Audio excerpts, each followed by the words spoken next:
Willy Vlog. Today's video is magluluto naman ako ng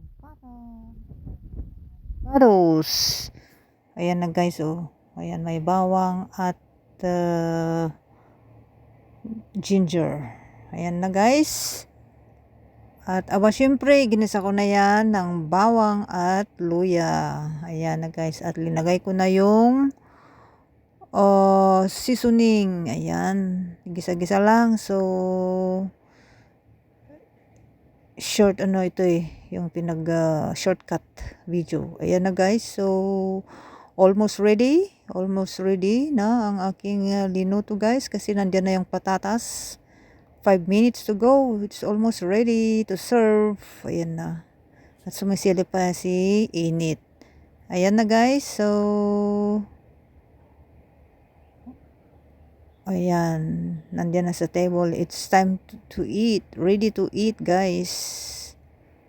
Ayan. Nandiyan na ang sumisilip pa si init. Mga around almost 6. At yan na guys, yung nasa tapat ng bintana. Habang ako ay nagluluto, ay sumisilip naman ng init. Ang sunset. Ayan, sunset yan.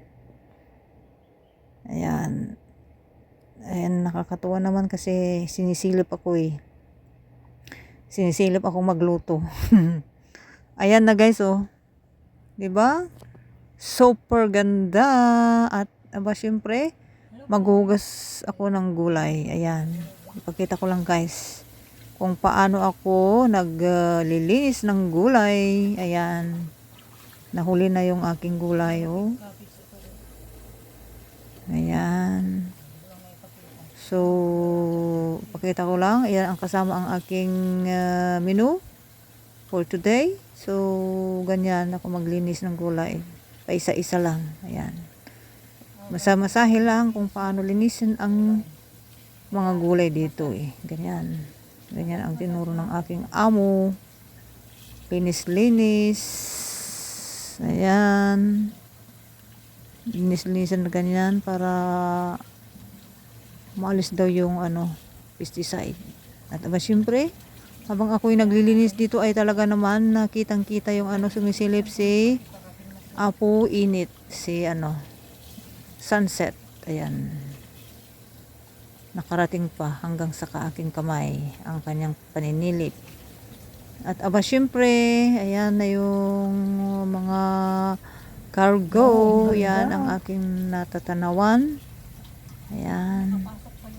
Super ganda.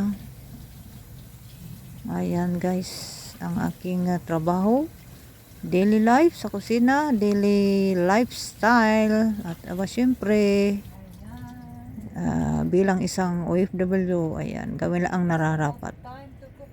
At ayan na guys, ang aking bintana ay nakatapat diyan sa salas at sa kusina yan Diretso yung mata ko diyan Nakadiretso. Diyan ang focus ng mata ko. Paglingon ko, wow, ang ganda. Ang ganda-ganda ang weather today. Super ganda. Ayan, direct to my window. Sa harap ng window yan Diba? So, paglingon mo, bintana, matanawan ko yung kung ano yung dumadaan dyan. Ayan. So, ang ganda-ganda. Punong-puno ang mga kargo yan Ayan. Ang dami ito. Pero isa-isa lang naman na nakikita ko yan. Timing-timing lang yan. Timing-timing na makapicture din. Ayan. Ang aking araw-araw na nasisilip lang ito. Ayan. Silip-silip. Ganyan ang mga buhay ng Pilipino. Kailangan magaling ang mata. At hanggang dito muli. Salamat sa panonood. Thanks for watching. Likes, subscribes, comments. Bye-bye.